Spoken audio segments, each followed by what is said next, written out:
Teman-teman sekalian, ada dua jenis doa yang biasa dibacakan saat buka puasa. Apa doa yang pertama? Wallahu a'lam. Masya Allah. Begitu buka, hidangan sudah disiapkan. Wallahu a'lam. Luar biasa. Hebat lah. Satu, doanya doa pembuka. Doa pembuka.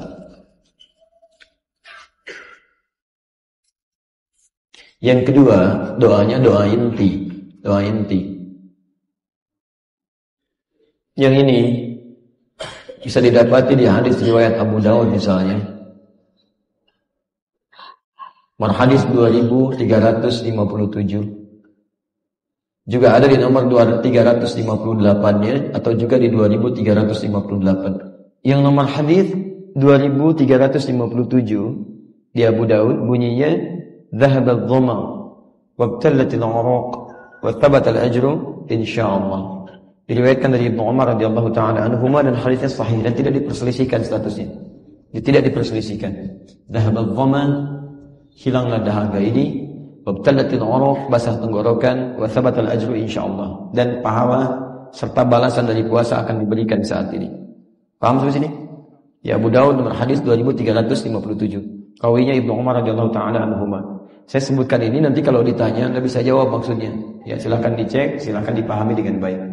Yang kedua, nomor hadis 358 juga ada yang tertulis juga di 2358, yaitu yang Allahumma lakas sumtu wa ala rizqika aftartu. Baik. Itu rawinya Muaz bin Zahra. Muaz bin Zahra ini dinilai oleh para ulama diperselisihkan. Ibnu Hibban menyebutnya dengan thiqah. Ibnu Hibban, thiqah itu terpercaya. Baik. Tapi rawi yang lain menyebut dhaif, bermasalah. Bahkan Salafil Ibnu Qayyim al-Jauziyah menyebut munkarul hadis atau bahkan matrukul hadis. Hadis yang ditinggalkan. Ada perselisihan di sini. Baiklah, jadi ada yang menyebut sahih, ada yang menyebut sebagai dhaif. Yang menyebut sahih maka mengamalkan hadis ini. Yang menyebut dhaif jadi mengamalkan hadis ini. Tapi yang jadi persoalan, saya hanya ingin bandingkan supaya tidak saling menyalahkan. Ada kaidah kalau ada sesuatu tidak diperselisihkan, disepakati dengan sesuatu diperselisihkan. Lebih baik Anda keluar dari perselisihan. Ambil yang kuat, yang lebih kuat, yang tidak diperselisihkan. Itu alasan utamanya. Di Anda tidak perlu mencela yang kemudian berdoa dengan Allahumma lakas sumtu. Gak ada persoalan kalau dia pengen pilih itu. Tapi kita keluar dari yang diperselisihkan, mengambil yang paling sahih sehingga tidak banyak perselisihan di situ. Paham di sini? Kalau Anda tanyakan Ustaz baca apa? Kayak kita wabtalatil wa thabatal ajr. Baik. Sekarang perhatikan. Ini sebetulnya baru doa pembuka. Doa pembuka. Belum pada baiknya. Karena Anda mesti tahu, Al-Bukhari hadis 1296.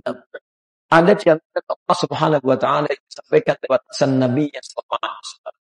Sebagai Sadatun, ada 3 golongan. Hadis Abu Hurairah radhiyallahu taala.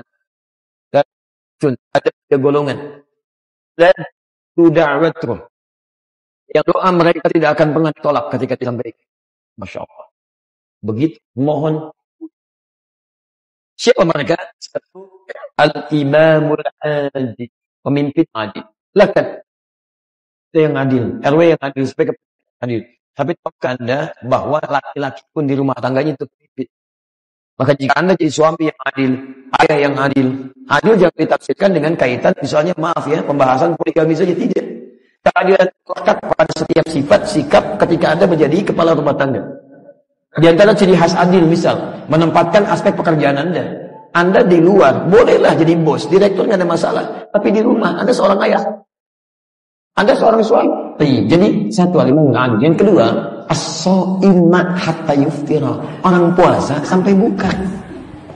Jadi saat Anda puasa, kemudian Anda buka. Jadi saat dibuka itu, saat buka, itu momentum terbesar untuk berdoa kepada Allah supaya minta seketika doanya sulit untuk ditolak kalau benar cara doa Anda. Saya lukiskan begini ya. Ada seorang punya asisten rumah tangga. Anda minta bangun jam 5, salat subuh kerjakan, selesai sampai jam 6. Tapi orang ini Masya Allah, Anda minta jam 5, dia bangun jam 3. Dia tahajud dulu, dia sudah beres-beres, yang Anda minta nggak bereskan, dia bereskan juga. Kemudian dia siapkan lagi, dilihat lagi anak Anda sampai jam 7 masih dikerjakan, jam 8 sudah tenang baru dia istirahat. Senang tidak Anda? Senang. Persoalannya satu kali datang kepada Anda, Pak, Bu, ini mohon maaf, kalau nggak terpaksa nggak akan minta. Anak saya ijazahnya belum bisa ditebus, Pak, kurang 100.000. Mohon sekiranya ada kelebihan bisa dibantu 100.000 ini. Dia minta 100.000 dan Anda memang punya berkecukupan, Anda kasih tidak?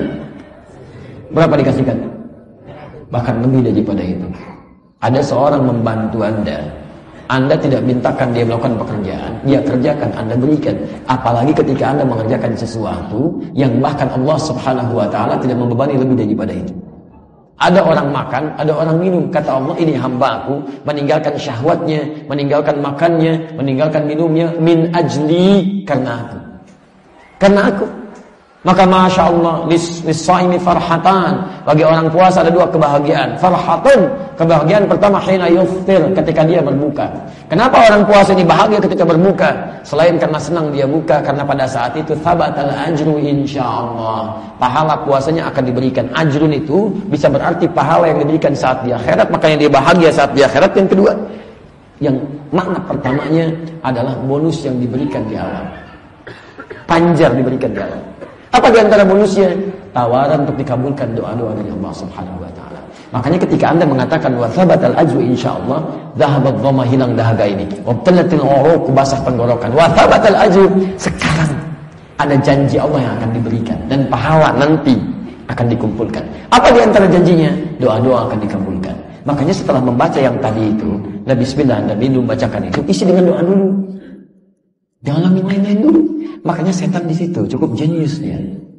Setan sekarang pintar-pintar, hati-hati. Dulu ulamanya yang pintar-pintar, setannya terlampau bodoh. Sekarang orang kebanyakan tidak mengerti, setannya yang lebih pintar. Maka kita harus belajar teori-teori supaya lebih pintar dibandingkan dengan setan. Setannya pintar sekarang, diarahkanlah Anda kepada santapan-santapan pembuka sehingga lupa untuk meminta. Dhahabat dhamma, yang penting doa sunnah, doa nyunnah. Dhahabat dhamma wa talatul uruq wa thabatul insyaallah. Wa thabatul ajru insyaallah. Ayo mana juz al-fuqatnya? Ayo mana kolaknya? Ayo mana sekutangnya? Kumpul. Masya Allah, sehingga lupa dengan berdoa. Pada saat itulah kemudian Anda diam. Coba ingat, mungkin pekerjaan di kantor yang susah itu, memang itu waktunya untuk minta kepada Allah. Mungkin persoalan rumah tangga yang belum selesai itu, memang itu waktunya untuk memohon solusi. Mungkin anak Anda yang sulit di sekolah itu, memang itu waktunya untuk meminta kemudahan. Mungkin jodoh yang belum datang itu, itulah waktunya untuk memohonkan kepada Allah kebaikannya. Segalanya.